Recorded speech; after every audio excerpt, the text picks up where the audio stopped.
GSMC Sports Network is absolutely free. Just search. Hello, everyone, and welcome back into the GSMC Fantasy Sports Podcast. And for our third segment of the day here on today's show, which over to some huge fantasy implications on some big games that I looked at this week. And I think the bulk of your fantasy production for this week will come from these four games. And I feel like they're a good set of games, a couple divisional rivalries, a couple of intra-conference games that I really think stand out on paper. But we're going to have to see how they all play on the field because I could be completely wrong about them.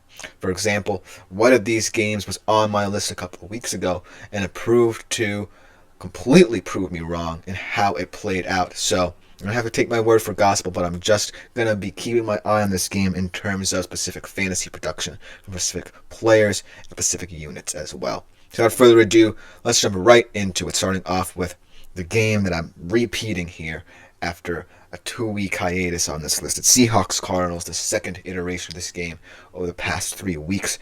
And the reason why I think so is that's going to be a more exciting matchup in this one in the desert. And I feel like, a lot of people might be saying that this is the Cardinals' time to shine. It definitely could be. They know now that the Seahawks are willing to sell out to stop the run. So they're going to be aggressive in coming out with a run game, setting the tone with James Conner, and hoping that will open up a lot of plays for Kyler Murray to make either with his own legs or down the field in the passing game. But on the other side of the football, this is a defense that I feel has really sharpened up. A lot of people might be turning to it right now as a late addition to their team to make a playoff push, but also the special teams concerns as well could add up to a very interesting situation there in terms of whether or not you might want to start them in a last-minute move. But on the offensive side of the football as well for the Seahawks, it's going to come down to the timeliness of JSN. I think JSN is going to be the X factor for this offense. He is one of the prime movers of the chain in terms of this offense. Very reliable. As Lil Fettuccini 68 putting me on the spot here and asking who is the best in the NFL right now. Well, I think the Lions proved it last night, huh? I feel like that was a big win for them, even though as decimated as they were on the defensive side of the football, they might kind of have to fix that. I feel like they proved that they can play with anyone, no matter the situation for them in terms of injury status or what have you. I think the Lions proved last night that they can win any kind of game as well, and most importantly, remain efficient. Efficiency is what's going to matter in the NFC side of the bracket, I feel like. And if you're not efficient, chances are the Lions are going to dominate you on their way to their first Super Bowl in quite some time. The first Super Bowl ever, for that matter. So I think the Lions are the best. Thank you for that question. Moving back into the Seahawks-Cardinals game, I think JSN, like I said, is going to be the biggest X factor, but look for potentially Kenneth Walker to have a bigger say in the outcome of this game than he did 2 weeks ago, because I do feel like there can be moments for the Seattle run game to really shine, but it's going to have to stem from running between the numbers rather than relying on this offensive line to pull for you, just because they've really struggled in that regard. They've really struggled in terms of getting out in space, getting to the second level, and protecting Kenneth Walker in those short yardage situations. So that's going to be something to monitor here for Seattle. Then moving on to another kind of NFC West game, but in an intra-conference setting, Bills-Rams. And I talked about this a little bit when I was talking about James Cook potentially being someone to avoid from a fantasy standpoint, because I think, like I said, it's going to be a battle of the trenches. And it's going to come down to both of these defenses trying to sell out to stop certain aspects of these respective offenses. For the Bills, I think that if you play your trademark zone coverage, you should be fine in limiting what the Rams can do in the passing game. Because I feel like a lot of the Rams' passing game this season relies on yards after catch. It relies on intelligent route running. And I feel like the Bills are very well equipped to handle that. But the reason why, when I look at the Bills' offense, I am a little bit apprehensive in terms of what this outlook could be for James Cook, I feel like this Rams defensive front is also going to be a huge X factor, and they might be a solid play. this week from a fantasy standpoint if they're able to limit James Cook like I think they will, because of the fact these two young studs, Jared Verse and Braden Fisk, top draft picks this year, are really starting to wreak havoc in the backfield. Maybe they're not necessarily filling the shoes of Aaron Donald, but they're very competent in what they're able to do. And so I feel like it's going to stem down to if the Bills' offensive line can stay on schedule in terms of helping this run game. Because I do think for the best parts of the Bills' offense stem and are predicated on this run game getting going. I do feel like if the run game isn't there, that the Bills are one of the better improvisational teams, and Josh Allen's perhaps the best improvisational quarterback in the entire National Football League. But I do think that's where the Rams are going to pinpoint their focus on, trying to at least limit one aspect of the Bills' offensive game plan to try and get them off schedule, try and disrupt their rhythm.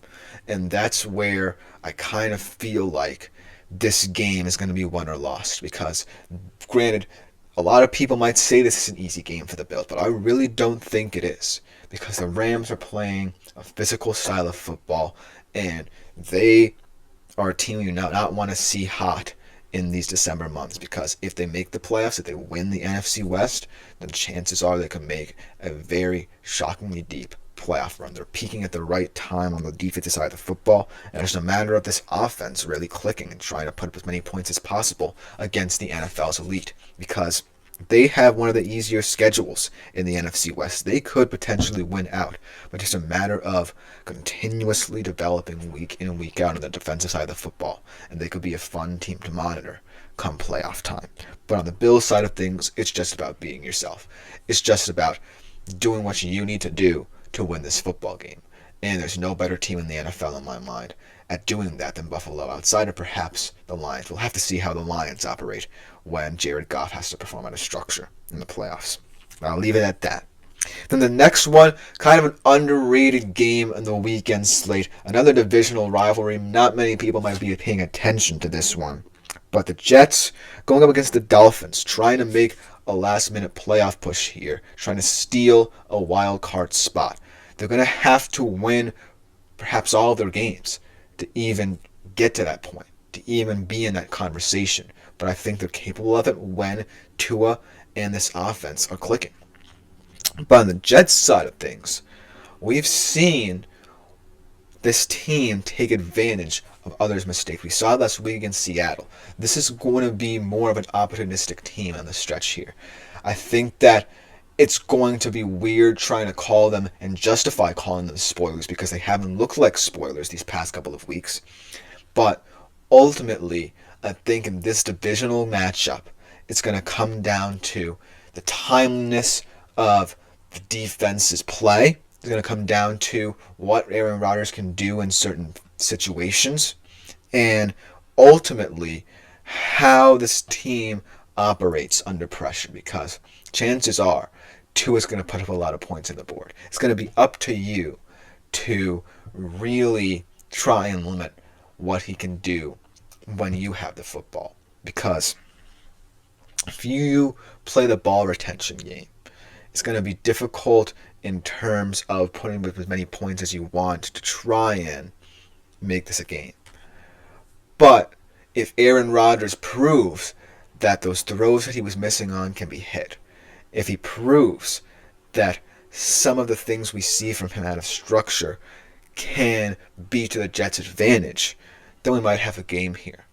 But it's all going to come down to all the things that have gone wrong for the Jets going right, and that's really a crapshoot right now. It's really a toss-up.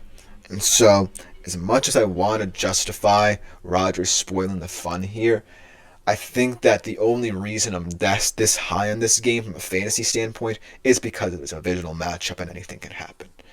But I do feel like the best parts of the Jets' offense can come when people least expect it. So take that with a grain of salt. You might want to shy away from this game, but just know that this Jets team looks like it can have the exoskeleton, at the very least, of a competent team. It's just a matter of putting it all together.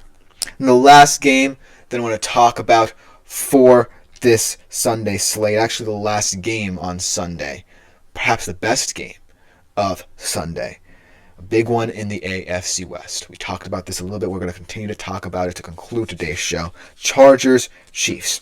And I suggested yesterday, and continue to suggest it in our final segment today, that this has the makings of potential AFC West takeover. I feel like the Chargers defensively are going to be prepped and ready to go to really limit this Chiefs offense that has been pretty underwhelming this entire year. In every single metric, they're kind of middle of the pack in terms of how they play. The reason why I'm a little bit apprehensive to say I'm all in on a potential upset here is just because Justin Herbert, like I said, might be a bit uncomfortable reverting to playing hero ball again, because that's what he's going to need to do to keep up with this Chiefs team. Because I do think there are points to be had for this Chiefs offense against this Chargers defense.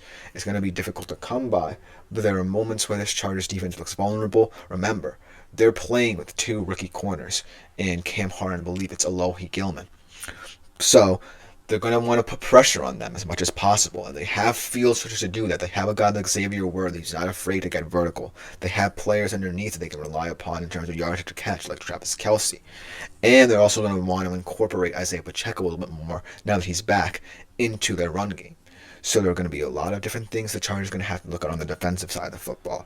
But the Chargers' offense is really boom or bust right now, because we saw last week against Atlanta the deficiencies of not having a run game, especially in the Jim Harbaugh era, because when J.K. Dobbins went down 2 weeks ago now against Baltimore, we really saw how Justin Herbert, I'm really confusing players now. Justin Herbert was impacted in that one. It was not really positive. He was forced to throw a lot more downfield, and as a result, the lack of depth of the wide receiver position was slightly revealed there, and it reared its ugly head in that win against Atlanta. But this time around, I feel like if Justin Herbert plays efficiently, not necessarily heroically, if he plays efficiently, I can feel moments where the Chargers look to take control of this game. I still think the Chiefs are going to win it outright, but there are going to be moments where the timeliness of the Chargers' play really stands out, and we start to think about the future of this division a little bit more in terms of what the Chargers can be able to do in, say, 3 to 5 years to usurp the Chiefs as the best team in the AFC West. It may not happen in this game, but there are going to be moments where we're going to say, wow, this Chargers team are on the precipice of doing something not many people thought any team could do in that division, and that's usurp the Chiefs. So all 4 of these games, again, whether they be divisional rivalries or intra-conference matchups, are going to be vital in terms of determining how your fantasy roster looks this weekend. Let me know what you think about all these games in the comments, because coming next week we're going to have a really interesting segment talking about a specific conference championship game that could determine a lot in the outcome of the CFP picture. We'll be right back after the break to talk about what it is.